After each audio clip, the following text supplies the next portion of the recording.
Telangana assembly సమావేశాలు జరుగుతున్నాయి. ఇప్పుడు లైవ్ ద్వారా చూద్దాం. 2009 లోపలనే సో ఆ విధంగా జాగల రేట్లకు సంబంధించి పెరుగుదల అనేటువంటిది నిరంతర ప్రక్రియ లేదా అభివృద్ధి ఒక్కటే మాట ఇలా తెలంగాణ ప్రజలు గమనించాల్సింది ఏంటంటే తెలంగాణ ఏర్పడ్డ నాడు తెలంగాణకు సంబంధించి మనం 60,000+ అప్పుతో మనం ధనిక రాష్ట్రంగా ఉన్నటువంటి పరిస్థితి నుంచి అదే మేనేజ్మెంట్ మీరు కొత్త పొయ్యి కొత్త రాష్ట్రము కొత్త కార్ఖానా అన్నీ ఉన్నా అప్పటికే తెలంగాణ రాష్ట్రం అనేటువంటి ఒక హైదరాబాద్ కేంద్రంగా అందరు మీరు కూడా ఉద్యమం మేము అందరం ఉద్యమానికి సంబంధించి తెలంగాణ రాష్ట్రం హైదరాబాద్తో కూడిన రాష్ట్రం తేవడానికి సంబంధించి తెచ్చుకున్న తర్వాత we are having own infrastructure not like Andhra Amaravati లాగా మనం అన్ని రకాల ఇన్ఫ్రాస్ట్రక్చర్ తోటి మనం రాష్ట్రం ఏర్పాటు చేసుకున్నాం కదా అధ్యక్ష. కాబట్టి మనకు సంబంధించిన విషయాల మనకు పొయ్యి గంటే వంట కింద తెచ్చుకునే అవసరం లేకుండే సరి విధంగా రెడీగా సెక్రటరీ చేయాలి. మీరు మాకు కట్టించిన సెక్రటరీతో మీరు చెప్తున్నటువంటి అదేం కార్లు అన్న ల్యాండ్ క్రూజర్ కార్లు ఇవన్నీ తిరుగుతుండొచ్చు. కానీ నేనేమంటున్నా ఆనాడు కూడా ఇట్లనే ప్రభుత్వం సమకూర్చిన ఇన్ఫ్రాస్ట్రక్చర్ కూడా ఉన్నది కదా. ఆ రోజు సమకూర్చిన ఇన్ఫ్రాస్ట్రక్చర్ తోటి మన రాష్ట్రానికి అనేక రకాలుగా తీసుకోవడానికి ప్రయత్నం చేయాలి. 10 ఏళ్ల రాష్ట్రంలో ఉన్నటువంటి పరిస్థితుల్ని ఆర్థిక మంత్రి గారు జవాబులు చెప్తారు. కానీ జరుగుతున్నటువంటి సంబంధించిన విషయం లోపల మనం ఎంతసేపు రిపోర్ట్స్ను లేకపోతే ఇతరత్ర కోటింగ్ చేసుకునే కంటే ప్రస్తుత వాస్తవ పరిస్థితుల్లో ఒకసారి క్షేత్రస్థాయిలో తెలుసుకోవాలి. మనిషి సగటు రేట్లు నిన్ననే అరిగి చెప్తా ఉండే 2,12,000 అప్పు జరిగామని. ఈ విధంగా అప్పులకు సంబంధించి వేరే రాష్ట్రాలతో పోల్చుకొని మనం చాలా తక్కువ అని చెప్తున్నారు. ఇవన్నీ పెద్ద లెక్క మన ఊళ్ళలో చెప్పినటువంటి లెక్క కాకుండా దయచేసి తెలంగాణ 10 సంవత్సరాల నుంచి ఇంకా భవిష్యత్తుకు సంబంధించి మీరు అంటారు విమర్శించుకోవద్దు మన రాష్ట్రాన్ని. కేంద్రం నుంచి అందరికీ నిధులు తెచ్చుకోవాలనుకుంటున్నాం. ఆ దిశలో మన కార్యక్రమం కొనసాగాలని గౌరవ మాజీ మంత్రి గారికి యువ శాసనసభ్యుడిని ఈ సందర్భంగా విజ్ఞప్తి చేస్తాను. స్పీకర్ సార్, నేను చెప్పింది వారు చెప్పింది ఎవరు చెప్పింది అయినా కూడా అధ్యక్ష అల్టిమేట్గా అన్నీ కూడా రిపోర్ట్స్ అధ్యక్ష. నేనేమి నా సొంత కవిత్వం కాదు. సరే, I take his point in the right spirit sir. తప్పకుండా వారు అన్నట్టుగా మరి జీతాలు ఎందుకు ఇవ్వలేదన్నారు. 2019 చివరిలో కరోనా వచ్చింది అధ్యక్ష. అప్పటిదాకా జీతాలు మంచిగానే వచ్చినాయి. 2019 కరోనా వచ్చినాక మేమేమనుకున్నాం అధ్యక్ష, పేదల సంక్షేమం ఆగొద్దు, ఎమ్మెల్యేల జీతాలు ఆగినా పర్వాలేదు, ఎమ్మెల్సీల జీతాలు ఆగినా పర్వాలేదు, మంత్రుల జీతాలు ఆగినా పర్వాలేదు, కానీ రైతులకు రైతు బంధు ఆగద్దు, పేదలకు పెన్షన్లు ఆగద్దు, పేద పిల్లలకు కళ్యాణ లక్ష్మి ఆగద్దు అట్లా అనుకున్నాం. అందుకే ఉద్యోగుల జీతాలు కూడా కొద్దిగా ఆలస్యంగా ఇవ్వచ్చు. కానీ నేను అడుగుతున్నా, ఇవాళ ఉద్యోగులందరికీ జీతాలు పడుతున్నాయి ఫస్ట్కు. ఇట్లా అబద్ధాలు చెప్పొచ్చా? ఇవాళ నేను చూపెడతాను అధ్యక్ష. నాకు మొత్తం పేపర్ కటింగ్లు ఉన్నాయి, మొత్తం మంత్రి గారికి పంపుతాను. ఇవాళ మొత్తం కాంట్రాక్ట్ అవుట్ సోర్సింగ్ ఉద్యోగులు 8 నెలలుగా జీతాలు లేని వాళ్ళు ఒక్కరు కాదు అధ్యక్ష, రాష్ట్రంలో లక్షల మంది ఉన్నారు. వాస్తవాలు వారికి కూడా తెలుసు అధ్యక్ష. చెబితే అధ్యక్ష ఇంకా చాలా ఉంది. నేను విమర్శ చేయట్లేదు, అనవసరంగా వారు విమర్శ చేయదలుచుకుంటే నేను కూడా చేయొచ్చు అధ్యక్ష. నేను చెప్పేది వారికి ఒకటే, కరోనా అనేది మొత్తం దేశాన్ని కాదు ప్రపంచాన్ని ఊపిన ఒక మహమ్మారి. దానికి ఎవరు కూడా అతీతులు కారు. సరే, మంత్రి గారికి నేను చెప్పేది ఏమంటే అధ్యక్ష, ఆనాడు 2014లో అధ్యక్ష మన ప్రయాణం ప్రారంభమైనప్పుడు 4.5 లక్షల కోట్లు మన జిఎస్డిపి. ఈరోజు ఎంత అధ్యక్ష? 16 లక్షల కోట్లు. మేము దిగిపోయే నాడు 14.5 లక్షల కోట్లు. సంపద పెరిగిందా తగ్గిందా రాష్ట్రానికి? ఆనాడు అధ్యక్ష మరి మన తలసరి ఆదాయం రాష్ట్రానికి 1,12,162 రూపాయలు 2014లో.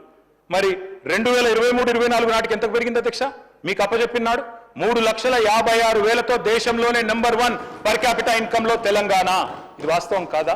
మరి ఇంత మంచి రాష్ట్రాన్ని, సిరి సంపదలు గల రాష్ట్రాన్ని దివాలా అనడానికి నోరెట్లు వస్తుందండి? నాకు అర్థం కాదు. అదే మాదిరిగా అధ్యక్ష ఇంకొక మాట చెప్పాలా. మిత్రులు కొంతమంది ఈజీగా చెప్తారు అధ్యక్ష, ఏం తెలంగాణ ఒక్కటే కాదు అన్ని పెరిగినాయి కదా అంటారు అధ్యక్ష. అన్ని పెరగలేదు అధ్యక్ష. నేను చెప్తాను ఒక్క నిమిషంలో. కర్ణాటక అధ్యక్ష 2014లో పర్ క్యాపిటా 1,13,000, 2024లో 3 లక్షలు. అదేవిధంగా అధ్యక్ష రాజస్థాన్ 70,000 2014లో, 2024లో 1,68,000. రెండు కూడా కాంగ్రెస్ పాలిత రాష్ట్రాలు కాబట్టి చెప్తా ఉన్నా. దేశం మొత్తం చూస్తే పెరిగింది 112% తలసరి ఆదాయం. రాజస్థాన్లో 140, కర్ణాటకలో 194, కానీ తెలంగాణలో 318%. ఇది మనకు గర్వకారణం కాదా అధ్యక్ష? ఇవాళ దేశంలో నెంబర్ 1గా సిక్కిం, గోవా తర్వాత చిన్న రాష్ట్రాల తర్వాత తలసరి ఆదాయంలో మనం ఉంటే దానికి కూడా ఒప్పుకోకపోతే ఎట్లా? అదేవిధంగా అధ్యక్ష నేను మొన్న చెప్పాను, చెన్నైలో కూడా చెప్పాను డిలిమిటేషన్ మీటింగ్లో, 2.8% ఉన్న తెలంగాణ ఇవాళ భారతదేశంలో 5% జీడిపి కాంట్రిబ్యూట్ చేస్తున్నది. వచ్చినాడు తెలంగాణ రాష్ట్రం ఏర్పడ్డ నాడు మన contribution 4% to the nation. Today we are contributing 5.1%. ఇది మన గర్వకారణం కాదా? మరి నిజంగానే మీరు అన్నట్టు దివాలా తీస్తే అది తగ్గుతుందా పెరుగుతుందా అధ్యక్ష? ఇంకొక మాట అంటా ఉన్నా అధ్యక్ష, ఒకటి కాదు అధ్యక్ష, రిపోర్ట్లు బోలెడు ఉన్నాయి. మల్టీ డైమెన్షనల్ పావర్టీ తగ్గింది, హౌస్ హోల్డ్ ఇన్కమ్ పెరిగింది, ఇవన్నీ కూడా రిపోర్ట్స్ ఉన్నాయి, నేను వాటికి జోలికి పోను. అధ్యక్ష, మొన్న ఫిబ్రవరి 17, 2025 నాడు ఒక రిపోర్ట్ విడుదల చేశారు అధ్యక్ష మన రాష్ట్ర ప్రభుత్వం. అందులో 10 సంవత్సరాల అచీవ్మెంట్స్ చూస్తే మరి ఎందుకో కానీ తెల్లారి వరకే డిలీట్ చేయించారు అధ్యక్ష. 10 సంవత్సరాల డెవలప్మెంట్ చూపెట్టినందుకు కొంతమంది ఉద్యోగుల మీద చర్య కూడా తీసుకున్నారని చెప్పి నేను విన్నాను అధ్యక్ష. అధ్యక్ష, నేను ఒకటే చెప్తా ఉన్నా, ఆనాడు మిగులు రాష్ట్రంగానే మన ప్రయాణం ప్రారంభమైంది. మీకు ఒక విషయం దయచేసి అందరు కూడా తెలుసుకోవాలి. మేము ఆనాడు తెలంగాణ ఉద్యమంలో ఉన్నప్పుడు పెద్దలు కేసీఆర్ గారు, పెద్దలు జయశంకర్ గారు ఎప్పుడు చెప్పేవారు, తెలంగాణ 1948లో సర్ప్లస్ స్టేటే, 1956లో ఆంధ్రాతో కలిసినాడు సర్ప్లస్ స్టేటే, 68లో ఉద్యమం ప్రారంభమైనాడు మొదటి దశ ఉద్యమం, ఆ రోజు సర్ప్లస్ స్టేటే, 2001లో సర్ప్లస్ స్టేటే, 2014లో సర్ప్లస్ స్టేటే, 2025లో కూడా సర్ప్లస్ స్టేటే, మిగులు రాష్ట్రమే. నేనేదో ఊరికే చెప్పట్లేదు అధ్యక్ష. సర్ప్లస్ అంటే ఏంది అధ్యక్ష? సర్ప్లస్ అంటే అధ్యక్ష, తెలంగాణ రెవెన్యూ రిసీట్స్ ఉంటాయి, తెలంగాణ రెవెన్యూ ఎక్స్పెండిచర్ ఉంటుంది. రెవెన్యూ రిసీట్స్ అంటే రాష్ట్రం యొక్క సొంత పన్నుల ఆదాయం, పన్నేతర ఆదాయం, నాన్ ట్యాక్స్ రెవెన్యూ. అదే మాదిరిగా మనకు కేంద్రం నుంచి వచ్చే సెంట్రల్ షేరు, అదేవిధంగా గ్రాంట్స్ ఇన్ ఎయిడ్, ఈ 4 కలిపితే రెవెన్యూ రిసీట్స్ అధ్యక్ష. రెవెన్యూ ఎక్స్పెండిచర్ అంటే జీతాలు, పెన్షన్. వైసీపీ నాయకురాలు మాజీ మంత్రి విడతల రజని ముందస్తు బెయిల్ పిటిషన్పై ఆంధ్రప్రదేశ్ హైకోర్టు విచారణను వాయిదా వేసింది. అవినీతి ఆరోపణల కేసులో ఆమె ముందస్తు బెయిల్ కోరుతూ పిటిషన్ దాఖలు చేశారు. విచారణ చేపట్టిన హైకోర్టు మధ్యంతర ఉత్తర్వులు ఇచ్చేందుకు నిరాకరించింది. కౌంటర్ దాఖలు చేయాలని అవినీతి నిరోధక శాఖను ఆదేశించి తదుపరి విచారణను ఏప్రిల్ 2వ తేదీకి వాయిదా వేసింది. మాజీ మంత్రి విడతల రజని, సస్పెండ్ అయిన ఐపీఎస్ అధికారి పల్లె జాఘవ, మరో ఇద్దరిపై ఏసీబీ అవినీతి కేసు నమోదు చేసింది. గత వైఎస్ఆర్సీపీ ప్రభుత్వంలో పాలన నాడు జిల్లాలోని శ్రీ లక్ష్మి బాలాజీ స్టోన్స్ క్రషర్స్ యాజమానుల నుంచి 2.2 కోట్ల రూపాయలు వసూలు చేసినట్లు వీరిపై ఆరోపణలొచ్చాయి.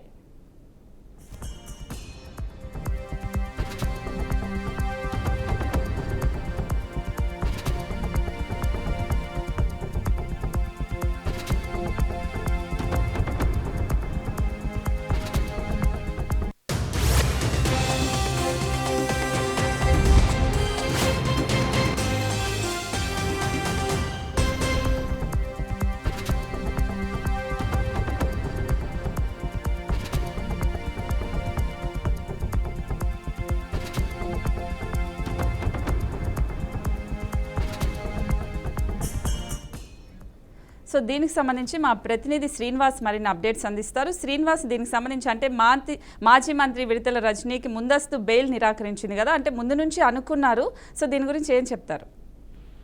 రైట్ స్వప్నిక, ఏదైతే వైసీపీ ప్రభుత్వం జగన్మోహన్ రెడ్డి ముఖ్యమంత్రిగా విడతల రజని వైద్య ఆరోగ్య శాఖ మంత్రిగా పనిచేసే రోజుల్లో ఆమె పూర్తిగా కూడా 2,20,00,000 పల్నాడు జిల్లాలో ఉన్న శ్రీ బాలాజీ స్టోన్ క్రషర్స్ నుంచి డిమాండ్ చేసి వసూలు చేసిందనే ఆరోపణల నేపథ్యంలో ఏసీబీ అధికారులు అయితే కేసు నమోదు చేసిన ఈ నేపథ్యంలో ఆవిడ ముందస్తు బెయిల్ కోసం హైకోర్టును ఆశ్రయించడం జరిగింది. అయితే మధ్యంతర ఉత్తర్వులు ఇవ్వకుండా కూడా కోర్టు అయితే నిరాకరించిన పరిస్థితి, ఆవిడ వేసుకున్న పిటిషన్ అయితే అంటే రిఫండ్ చేసిన పరిస్థితి, వెనక్కి ఇచ్చే ఇటువంటి పరిస్థితుల్లోనే మధ్యంతర ఉత్తర్వులు తప్ప ఆవిడకంటూ ముందస్తు బెయిల్ అంటూ మంజూరు చేయలేని పరిస్థితి.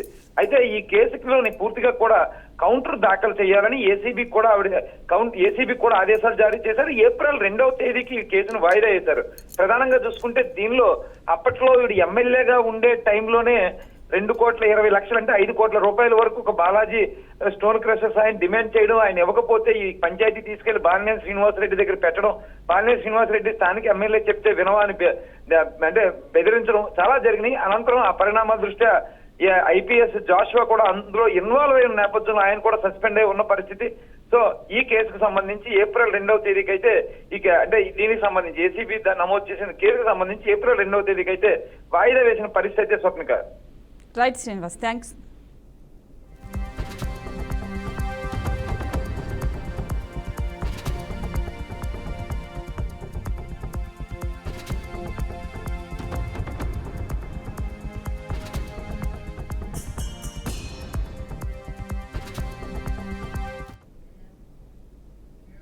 టాలీవుడ్ హ్యాండ్సమ్ అలాగే ప్రభాస్ త్వరలో బ్యాచిలర్ జీవితానికి బాయ్ బాయ్ చెప్పబోతున్నారా?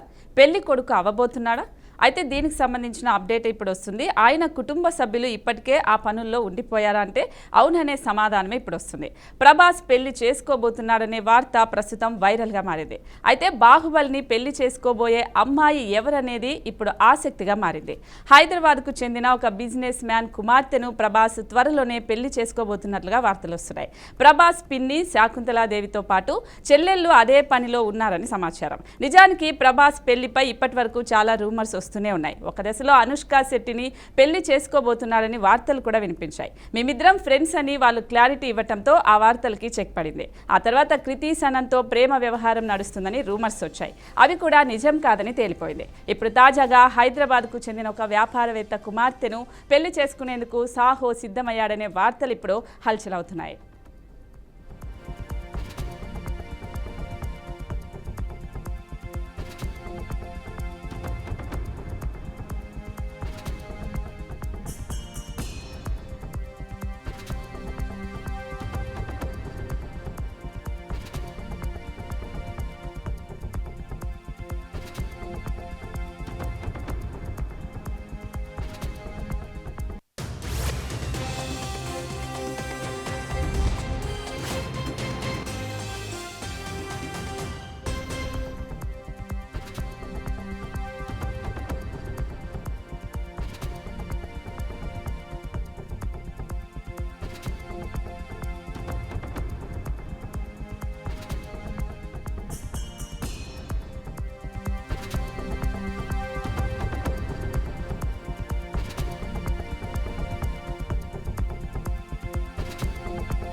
బ్రేకింగ్ న్యూస్ చూస్తున్నాం. జగ్గయ్యపేటలో ప్రోటోకాల్ వివాదం తలెత్తింది. బి కన్వెన్షన్లో ఏర్పాటు చేసిన సీసీ కెమెరాల ప్రారంభోత్సవం జరిగింది.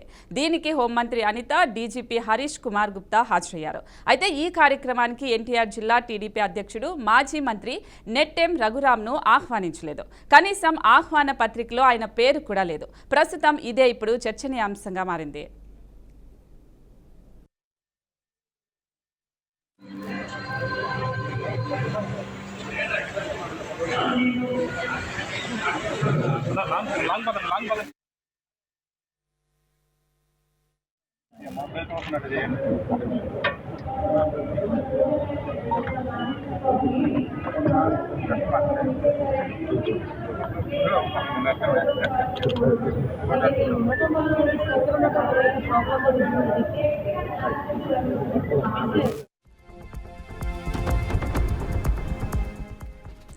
నెట్టెం రఘురాం ప్రస్తుతం ఎన్టీఆర్ జిల్లా పార్టీ అధ్యక్షుడిగా ఉన్నారు. మాజీ మంత్రిగా కూడా పనిచేశారు. టీడీపీ జాతీయ అధ్యక్షుడు చంద్రబాబుకు చాలా సన్నిహితుడు. మంత్రి నారా లోకేష్కి కూడా చాలా ఇష్టమైన వ్యక్తి. అన్నింటికీ మించి సౌమ్యుడు, వివాద రహితుడు. ఉమ్మడి కృష్ణా జిల్లాలో కావచ్చు, ఎన్టీఆర్ జిల్లాలో కావచ్చు పార్టీకి పెద్ద దిక్కుగా నిలిచారు. పార్టీ కార్యక్రమాల్లో చురుకుగా పాల్గొంటుంటారు. అయితే అలాంటి వ్యక్తికి ప్రభుత్వం తరపున నిర్వహిస్తున్న కార్యక్రమంలో ఆహ్వానం అందకపోవడం అందరినీ ఇప్పుడు ఆశ్చర్యానికి గురిచేస్తోంది.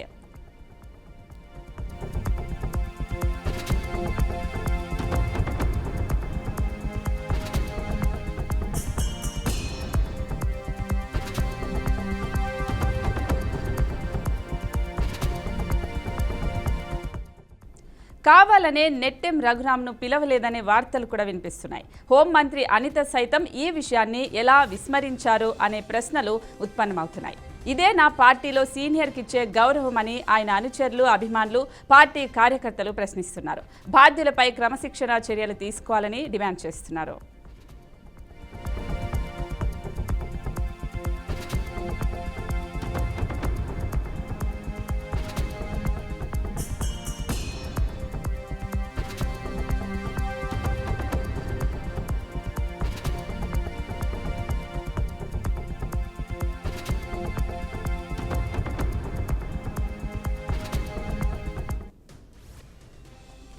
జగ్గయ్యపేట ప్రోటోకాల్ వివాదం తలెత్తింది. అయితే బి కన్వెన్షన్లో ఏర్పాటు చేసిన సీసీ కెమెరాల ప్రారంభోత్సవం జరిగింది. దీనికి హోంమంత్రి అనిత, డీజీపీ హరీష్ కుమార్ గుప్తా హాజరయ్యారు. అయితే ఈ కార్యక్రమానికి ఎన్టీఆర్ జిల్లా టీడీపీ అధ్యక్షుడు మాజీ మంత్రి నెట్టెం రఘురాంను ఆహ్వానించలేదు. కనీసం ఆహ్వాన పత్రికలో ఆయన పేరు కూడా లేదు. ప్రస్తుతం ఇదే చర్చనీయాంశంగా మారింది. అయితే నెట్టెం రఘురాం ప్రస్తుతం ఎన్టీఆర్ జిల్లా పార్టీ అధ్యక్షుడిగా ఉన్నారు. మాజీ మంత్రిగా కూడా పనిచేశారు. టీడీపీ జాతీయ అధ్యక్షుడు చంద్రబాబుకు చాలా సన్నిహితుడు. మంత్రి నారా లోకేష్ కూడా చాలా ఇష్టమైన వ్యక్తి. అన్నింటికీ మించి సౌమ్యుడు, వివాద రహితుడు కూడా. అయితే ఉమ్మడి కృష్ణా జిల్లాలో కావచ్చు, ఎన్టీఆర్ జిల్లాలో కావచ్చు, పార్టీకి పెద్ద దిక్కు కూడా ఇతరే. పార్టీ కార్యక్రమాల్లో చురుకుగా పాల్గొంటారు. అలాంటి వ్యక్తికి ప్రభుత్వం తరపున నిర్వహిస్తున్న కార్యక్రమంలో ఆహ్వానం అందకపోవడం ఇప్పుడు అందరినీ ఆశ్చర్యానికి గురిచేస్తుంది. కావాలనే నెట్టెం రఘురాంను పిలవలేదనే వార్తలు కూడా వినిపిస్తున్నాయి. హోంమంత్రి అనిత సైతం ఈ విషయాన్ని ఎలా విస్మరించారు అనే ప్రశ్నలు కూడా ఉత్పన్నమవుతున్నాయి. ఇదేనా పార్టీలో సీనియర్కి ఇచ్చే గౌరవమని ఆయన అనుచరులు, అభిమానులు, పార్టీ కార్యకర్తలు ప్రశ్నిస్తున్నారు. బాధ్యులపై క్రమశిక్షణా చర్యలు తీసుకోవాలని డిమాండ్ చేస్తున్నారు.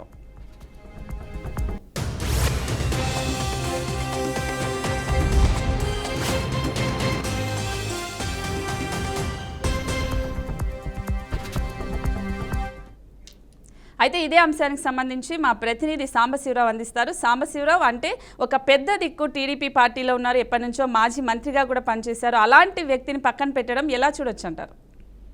ఖచ్చితంగా దీన్ని మనం ఖచ్చితంగా మాత్రం రఘురామ్ కు సంబంధించిన అనుచరులు అయితే ఈ విషయంలో తీవ్ర అసహనం అయితే వ్యక్తం చేస్తున్నటువంటి పరిస్థితి. ఎందుకంటే అతను పార్టీకి అధ్యక్షుడిగా ఉన్నారు, అదేవిధంగా అతను జిల్లాకి అధ్యక్షుడిగా ఉన్నారు, ఎన్టీఆర్ జిల్లాకి అధ్యక్షుడిగా ఉన్నారు. అట్లాంటిది నెట్టెం రఘురామ్ మాజీ మంత్రిగా పనిచేశారు. పార్టీ కష్టకాలంలో ఉన్నప్పుడు కూడా ఆయన పార్టీకి అండగా నిలబడినటువంటి పరిస్థితి. అట్లా లోకేష్ కూడా అత్యంత సన్నిహితుడు. చంద్రబాబుతో కూడా ఆయనకి ఎన్నో సత్సంబంధాలు ఉన్నాయి. ఒకనొక టైంలో ఆయన అక్కడ నుంచి పోటీ చేస్తారని కూడా గతంలో తెలిసినట్టు అనుకున్నారు. కానీ అక్కడ శ్రీరామ్ తాతయ్యకి ఇవ్వడంతో ఆయన కూడా పార్టీ కోసం అక్కడ కష్టపడి పనిచేసినటువంటి పరిస్థితి నెట్టెం రఘురాంకు ఉంది. అటువంటిది ఈ రోజు సి కన్వెన్షన్ లో అక్కడ జరుగుతున్నటువంటి ఒక కన్వెన్షన్ లో ఈ రోజు సీసీ కెమెరాల ప్రారంభోత్సవం కార్యక్రమం జరుగుతా ఉంది. అక్కడ ఆయనకి ఆహ్వానం అందకపోవడం పట్ల మాత్రం తీవ్ర ఆరోపణలు అయితే వ్యక్తం అవుతున్నటువంటి పరిస్థితి ఉంది.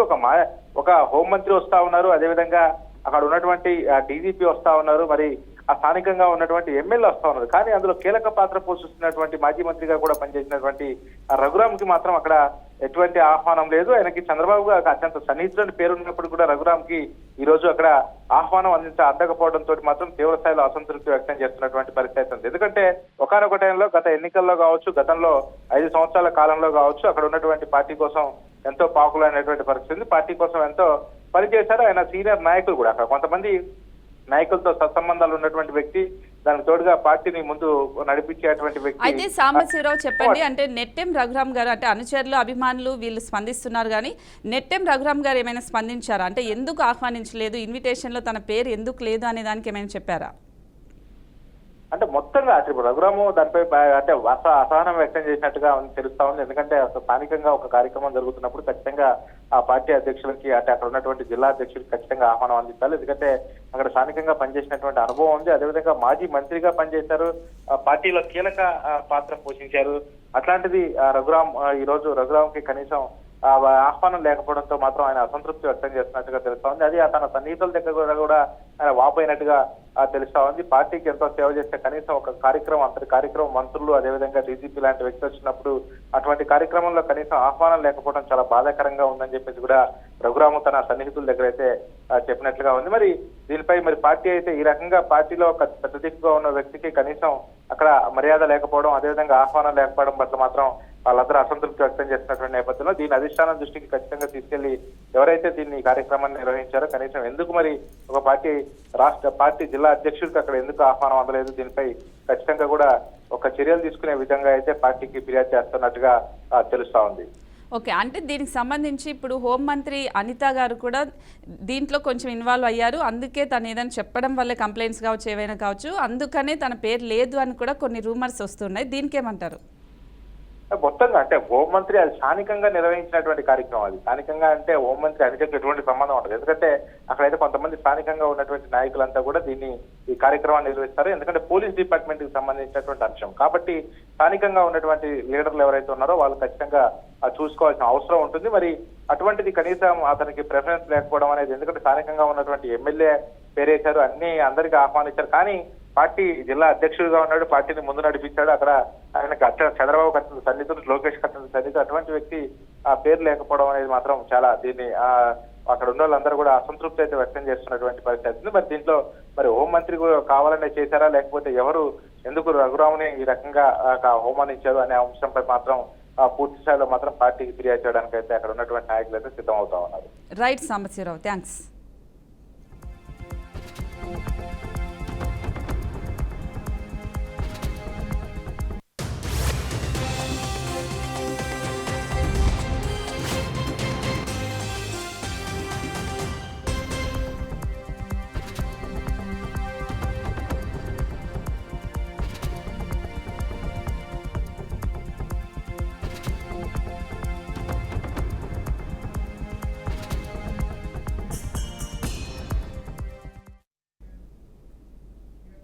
వైసీపీ నిర్లక్ష్యం వల్లే పోలవరం ప్రాజెక్టు పూర్తి కాలేదని సీఎం చంద్రబాబు ఆరోపించారు. ఏలూరు జిల్లా పోలవరంలో సీఎం చంద్రబాబు పర్యటిస్తున్నారు. భూసేకరణ, పునరావాసంపై చంద్రబాబు సమీక్ష నిర్వహించారు. ఏరియల్ వ్యూ ద్వారా పనులను సీఎం పరిశీలించారు. 2019లో అధికారంలోకి వచ్చిన వైసీపీ ప్రాజెక్టును పట్టించుకోలేదని మండిపడ్డారు. పోలవరం కోసం భూమి త్యాగం చేసిన నిర్వాసితులను వైసీపీ గాలికి వదిలేసిందని ఆగ్రహించారు. తమ హయాంలో నిర్వాసితుల కోసం 4,311 కోట్ల రూపాయలు చెల్లించామని సీఎం వెల్లడించారు. నిర్వాసితులను ఆదుకున్నది టీడీపీ ప్రభుత్వమేనని చంద్రబాబు తెలిపారు. 2026 నాటికల్లా నిర్వాసితులకు పునరావాసం కల్పిస్తామన్నారు. 2027లోగా ప్రాజెక్టు పూర్తి చేస్తామని సీఎం చంద్రబాబు స్పష్టం చేశారు. కంటిన్యూ అయ్యుంటే 2020కి పోలవరం ప్రాజెక్టు పూర్తయి మీ అందరికీ పునరావాసం కూడా ఇచ్చి మీరు కూడా ఇప్పటికి సెటిల్ అయ్యేవారు. ఈరోజు అవన్నీ కూడా పూర్తిగా దెబ్బతినే పరిస్థితి వచ్చింది. పోలవరం కూడా ఖర్చులు పెరిగిపోయినాయి. డయాఫామ్ వాల్ మీరు చూస్తే దగ్గర 400 కోట్ల రూపాయలతో డయాఫామ్ వాల్ కడితే అది ఈ రోజు మొత్తం మునిగిపోయి కొట్టుకొని పోయి మొత్తం పాడైపోయి ఇప్పుడు 990 కోట్ల రూపాయలు ఖర్చు పెట్టే పరిస్థితికి వచ్చాం. అదనంగా ఇంకొక డయాఫామ్ వాల్ కడుతున్నాం. కనీసం ఈ డబ్బులు అనేది ప్రభుత్వం అంటే ప్రజాధనం ఎక్కడి నుంచో రాదు. ప్రజలు పన్నులు కడతారు. ప్రభుత్వం సమర్థవంతంగా ఎక్కడికక్కడ విషయాలన్నీ పరిష్కారం చేసుకుంటూ ముందుకు పోతాం. ఏ ఒక్క పైసా మేము ఖర్చు పెట్టినా అది మీకు చెందాలి. మీ డబ్బులు ప్రజల సొత్తు, మళ్ళా ప్రజల కోసమే ఖర్చు పెట్టాలి తప్ప దుర్వినియోగం చేసే హక్కు ఎవరికీ లేదని కూడా విజ్ఞప్తి చేస్తున్నా. అందుకే ఈరోజు ఒక సిస్టమేటిక్గా మీరు చూస్తే ఎప్పుడైనా పోలవరం ప్రాజెక్టు కడితే 5 సంవత్సరాలు ఆ ముఖ్యమంత్రి ఎప్పుడన్నా కనపడ్డా? రాకపోతే ఏ విధంగా అవుతాయని అడుగుతున్నాను. నేనైతే 5 సంవత్సరాల్లో 33 సార్లు వచ్చా. సోమవారాన్ని పోలవరం చేసుకున్నాను. ప్రాజెక్టు పూర్తి కావాలి, దీనివల్ల రాష్ట్రం లాభం పొందాలి, నష్టపోయిన రైతాంగానికి పునరావాసం కూడా కల్పించాలి, పేదవాళ్లకు పునరావాసం కల్పించాలనే ఉద్దేశంతోనే R&R ప్యాకేజీ కానీ ఇవన్నీ ఆ రోజు తీసుకొని ముందుకు పోయాం. ఇంకొక పక్కన మీరు ఒకసారి చూస్తే ఆ రోజు మొదటి దశలో భాగంగా 49 పునరావాస కేంద్రాలు 2025కు పూర్తి అవుతాయి. ఇంకో పక్క ఆ రోజు కట్టినటువంటి ఇండ్లు కూడా మధ్యలో ఆపేస్తే దానికి కూడా రేట్లు పెరిగిపోయి అదనంగా భారం పడే పరిస్థితికి వచ్చింది. ఏదేమైనా 49 గ్రామాలున్నాయి. 17,717 పీడిఎఫ్లున్నాయి. ఇవన్నీ కూడా ఎంత తొందరగా వీలైతే అంత తొందరగా చేయడానికి ముందుకు పోతాం. ఆ రోజు తెలుగుదేశం ప్రభుత్వం కంటిన్యూ అయ్యుంటే 2020కి పోలవరం ప్రాజెక్టు పూర్తయి మీ అందరికీ పునరావాసం కూడా ఇచ్చి. తెలంగాణ అసెంబ్లీలో సీఎం రేవంత్ రెడ్డి మాట్లాడుతున్నారు. ఇప్పుడు ఐదారు చూద్దాం. రెండవ విడత మళ్ళీ చెప్పింది అధ్యక్ష, మొదటిసారి చేయలేకపోయినాం, రెండవసారి గ్యారెంటీగా చేస్తాం, ఈసారి మమ్మల్ని నమ్మండి అన్నారు. సరే, ప్రజలు తెలంగాణ వాళ్ళు మంచోళ్ళు, మొదటిసారి పాపం కొత్తగా వచ్చిన రాష్ట్రం ఇప్పుడిప్పుడే సంసారం మొదలు పెట్టారు. రెండోసారైనా ఇచ్చిన మాట నిలబెట్టుకుంటారు కదా. మొదటిసారి చేసిన తప్పు చేయరని ప్రజలు రెండోసారి కూడా వాళ్ళని కనుకరించారు, వాళ్ళకి అధికారం ఇచ్చింది అధ్యక్ష. రెండోసారి ఏం చేసింది అధ్యక్ష? మొదటిసారైనా 4 సంవత్సరాలు, ప్రతి సంవత్సరం కొంత 4 సంవత్సరాలు ఇచ్చింది అధ్యక్ష. రెండవసారి 4 సంవత్సరాలు ₹1 ఇవ్వాలి అధ్యక్ష. ఆఖరి సంవత్సరంలో వాళ్ళు చేసిన రుణమాఫీ ఎంత అంటే 21,35,557 మంది రైతులు అధ్యక్ష. రైతుల నెంబర్ మళ్ళొకసారి వినండి అధ్యక్ష. 21,35,557 మంది రైతు కుటుంబాలకు 11,909 కోట్ల రూపాయలు రుణమాఫీ చేసిండ్రు అధ్యక్ష. ఎప్పుడు? 4వ సంవత్సరంలో. ఈ 11,909 కోట్ల రూపాయల రుణమాఫీలో మిత్తి కింద 8,515 కోట్ల రూపాయలు పోయింది అధ్యక్ష. కొండ నాలుకకు మందేస్తే ఉన్న నాలుక ఊడిపోయిందని వీళ్ళు 11,909 కోట్ల రూపాయలు రెండో విడత 4 సంవత్సరాల తర్వాత రుణమాఫీ చేస్తే 4 ఏళ్ళు వీళ్ళు 0 రుణమాఫీ చేసినందుకు మిత్తి కింద 8,515 కోట్ల రూపాయలు పోయింది అధ్యక్ష. రెండు కలిపి 10 సంవత్సరాల వాళ్ళ పరిపాలనలో 2 సార్లు అధికారాన్ని ప్రజలు వాళ్ళకు అప్పచెప్తే రెండోసారి 3,394 కోట్లు, మొదటిసారి చేసిన రుణమాఫీ 2 కలిపితే 10 సంవత్సరాలలో 16,908 కోట్ల రూపాయలు వాళ్ళు రుణమాఫీ చేసిండ్రు అధ్యక్ష. 10 సంవత్సరాలు. మొదటిసారి 1,00,000, రెండోసారి 1,00,000. మొదటిసారి విడతల వారిగా, రెండోసారి 4వ సంవత్సరంలో చేసిన రుణమాఫీ 16,908 కోట్ల రూపాయలు అధ్యక్ష వాళ్ళు చేసింది. ఇక నన్ను అడుగుతున్నారు, నువ్వు ఎన్నికలలో హామీ ఇచ్చినావు కదా, నువ్వు చేసినావా చేయలేదని. నేను అది కూడా చెప్తా అధ్యక్ష. 25,35,964 మంది రైతులకు 20,617 కోట్ల రూపాయలు నేను రుణమాఫీ చేసిన అధ్యక్ష. 10 నెలలు తిరిగే లోపల 10 ఏళ్లలో ఆనాటి చంద్రశేఖరరావు గారు చేసిన రుణమాఫీ 16,908 కోట్ల రూపాయలు అయితే 10 నెలలు తిరగక ముందే 25,35,964 మంది రైతులకు 20,617 కోట్ల రూపాయలు రుణమాఫీ నేను చేసిన అధ్యక్ష. 2 లక్షల వరకు ప్రతి రైతుకు రుణమాఫీ చేసింది నేను. ఇవాళ తమరి ద్వారా వారిని అడుగుతున్న అధ్యక్ష, నేను 10 ఏళ్లలో మీరు చేసింది ఏంది, 10 నెలల్లో నేను చేసింది ఏంది? ఇప్పటికైనా మీ ఆలోచన విధానంలో మార్పు రాకపోతే, ప్రజలు శిక్షించినా, ప్రజలు ఉరిదీసినా మీ ఆలోచన విధానంలో మీకు మార్పు రాలేదు అధ్యక్ష. అదేవిధంగా వాళ్ళు రైతు బంధు గురించి చెప్తారు అధ్యక్ష. రైతు బంధు వాళ్ళు ఎన్నికల ముందల ఎగనామ పెట్టి ఎలక్షన్ కోడ్ను అడ్డం పెట్టి పారిపోయినారు అధ్యక్ష.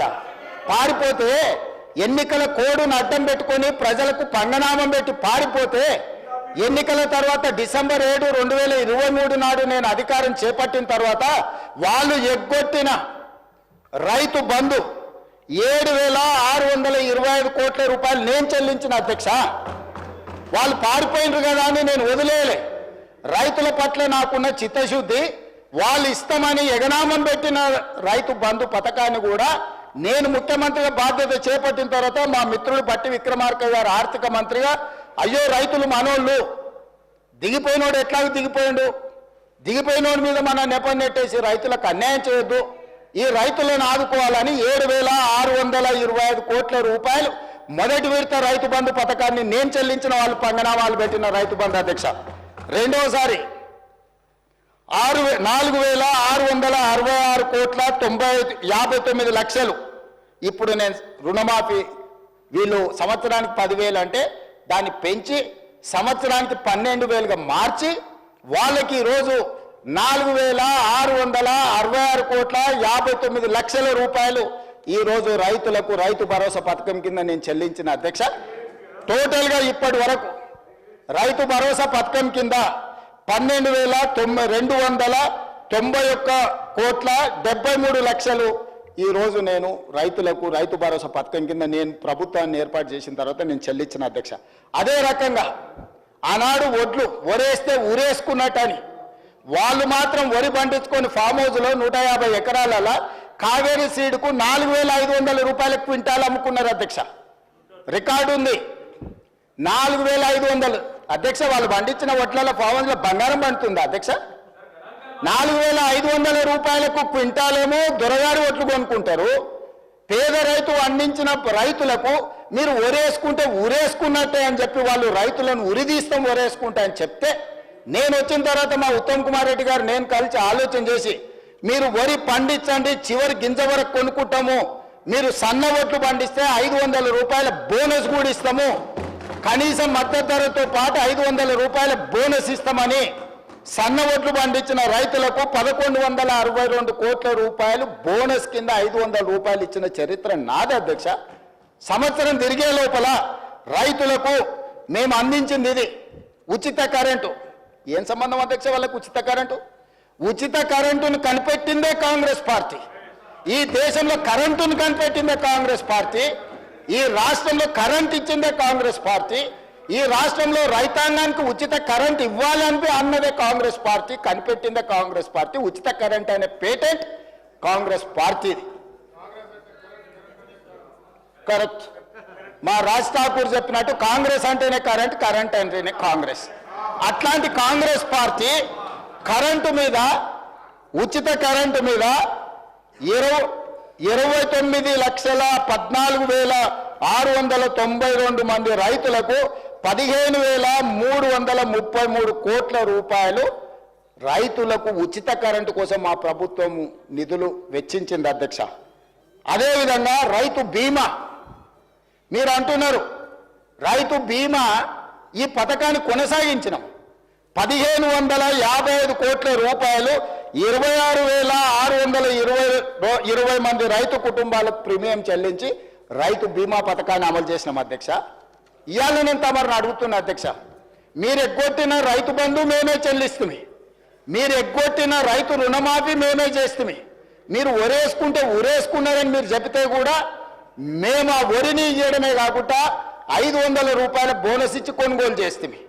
ఉచిత కరెంటును కొనసాగించి 24 గంటలు ఇచ్చి 1,000 కోట్ల రూపాయలు మేమే చెల్లిస్తుంది. ఇవాళ రైతు బీమా పథకాన్ని మేమే చేస్తాం. ఎన్నికల హామీలను ఎక్కడ అమలు చేయలేదు అధ్యక్ష? మీరు 10 ఏళ్ళు చేయలేని పనులు 10 నెలల్లో మేము చేసినప్పుడు కళ్ళల్లో నిప్పులు పోసుకునే బదులు, కడుపులో కత్తులు పెట్టుకొని కౌగులించుకునే బదులు, అరే పిల్లగాడు అయినా యువకుడు అయినా బాగా చేసినవా, మంచిగా ఉంది, ఇంకా కష్టపడు, ఇంకా కొంచెం బాగా చేయని ప్రోత్సహించినట్టు మాట్లాడవచ్చు కదా ప్రతిపక్ష నాయకుడు వచ్చి. వారి వయసుకి వారి అనుభవానికి మేము గౌరవం ఇస్తామని కదా అధ్యక్ష. వారు ఒక్క రోజైనా ఒక్క మాట అయినా